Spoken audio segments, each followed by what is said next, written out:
Hey YouTube, Clay here. Gonna be trying to fix my mower today. Basically let it sit over winter with a little bit of gasoline in it.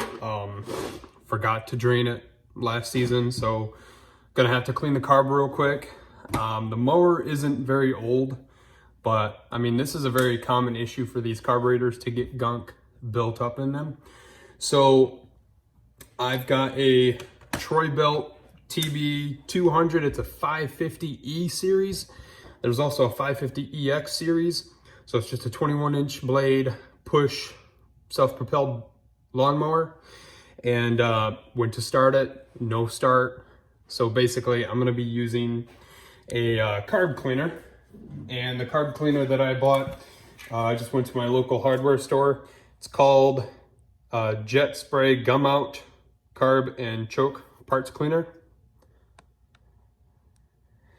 And basically what we're going to be doing is taking off the top, taking off the filter, and we're going to be getting access to the carburetor, taking the carburetor out, and then removing the top from the carburetor, getting inside of the carburetor, taking a portion of that carburetor apart, and we're going to be spraying that. Sorry about that. Must have pressed a button. We're gonna be spraying that carb cleaner in certain portions of the carburetor to kind of clean the gunk out. And then we're gonna be putting everything back together and seeing if it works. So I hope you guys find this useful. It's a pretty common problem for the carburetors to get gummed up and for your lawnmower to not start. A lot of people just end up throwing their lawnmower out to the curb. Typically with these types of mowers, you're gonna want to drain out all of the gasoline before you let it sit for a long time. Otherwise, that carburetor is gonna gum up on you. So, got some carb clean, and this is what we're gonna be using to clean out the carburetor. So right now I'm just gonna take it apart. The carb is right here. So I gotta take off the filter, take off this, and disconnect the gas line. So I'm gonna go ahead and take this off and we'll check back in with you. All right, and we're back. All right, so there's 3 screws at the top, 1, 2, and 3. So we'll remove those to get underneath to where we need to reach. And I believe I used a 5/16. So we got the filter off and 4 screws that held the filter and primer button in place. There's 2 that are 5/16, and then there's 2 that are also something 32, sorry, 9/32. And there's 4 screws that hold that in place. So you got 1 hole there, 2 holes, 3rd on the bottom, and then the 4th on the right there. So those 4 screws hold it in place. And so now we have access to the carburetor. And there's 3 things connected. So the fuel line, so we got that undone.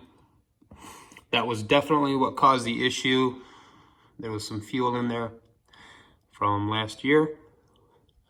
When you do that, that can definitely cause some gunk in the carburetor. We've got this air line.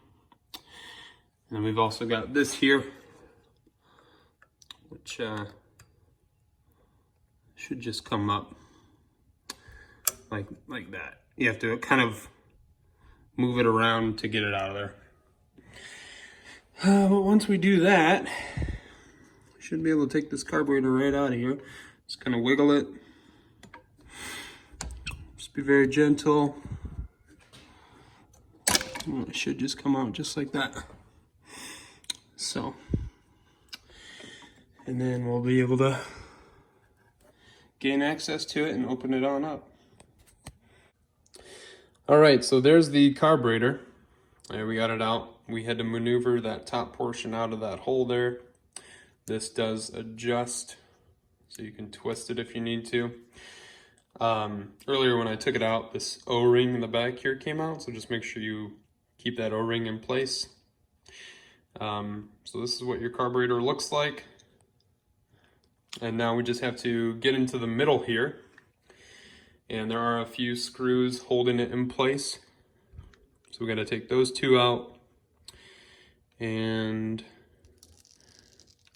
that looks like it could be the only two screws that I'm seeing. So we'll go ahead and pop those out and see if we can get this thing open. All right, so we got it unscrewed, both bolts. Guys, just be careful when you're messing with this carburetor. There is fluid inside there. So if you're not holding it the right way, it's going to spill out of the fuel intake. You will need to, if this is the first time you're cleaning the carb, first time getting in there, this might be on there pretty good. So you might have to give it some elbow grease just to pull it off, but those two bolts normally do hold it in place. Once you got that undone, just give it a nice push out and it'll come. It's just that O-ring's giving it a little bit of pressure there. This is the inside of that carburetor. You can take the needle out there. This comes out. I'm not gonna mess with that though. All I'm gonna work with is this middle piece here. That middle piece comes, this entire piece comes up, and we'll clean that out. So I'm gonna go ahead and pull that out real quick.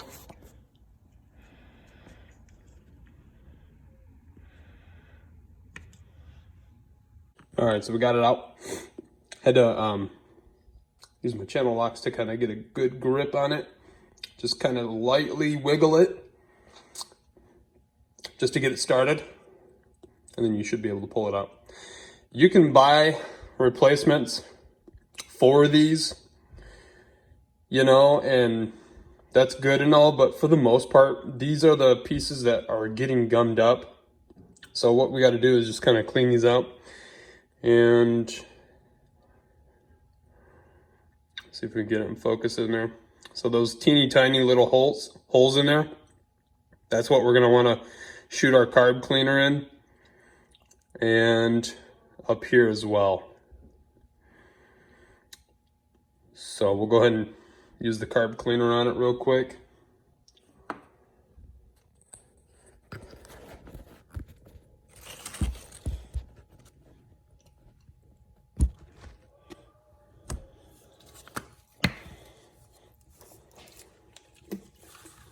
Try to make this quick for you.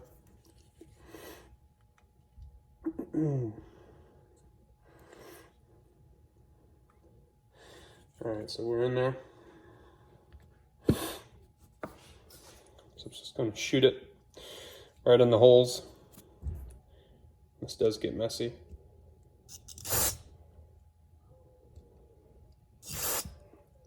Okay. Just a few seconds is all you need.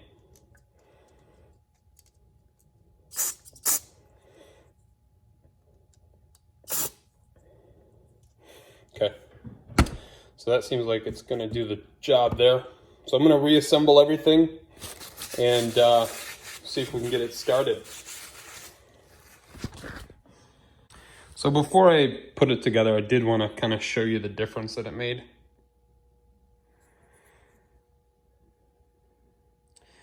Big difference there.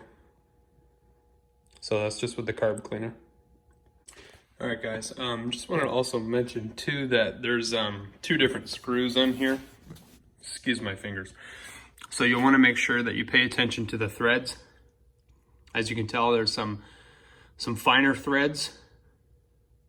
So just putting the filter back on, so we know that the more spaced out threads go into the carburetor here, and then our finer threads are going to be going up into the brackets here. So just pay attention to where you're putting your screws.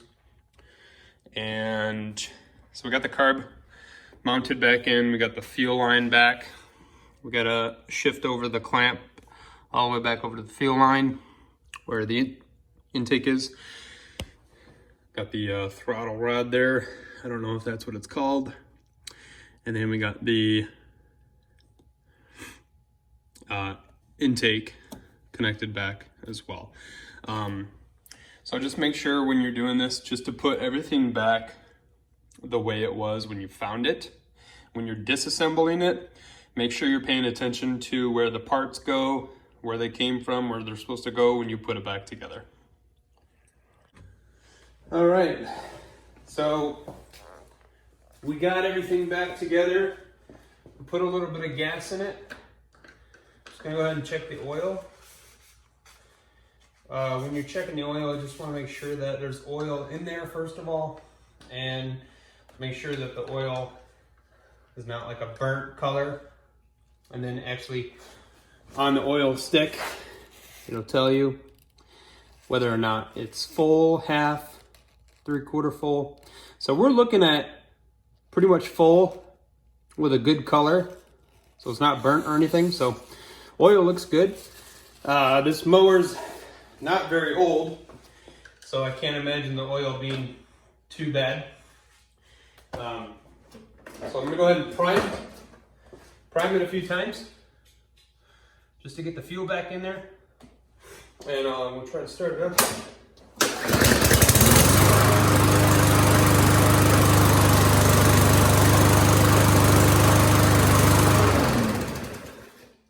Yeah, first pull runs great.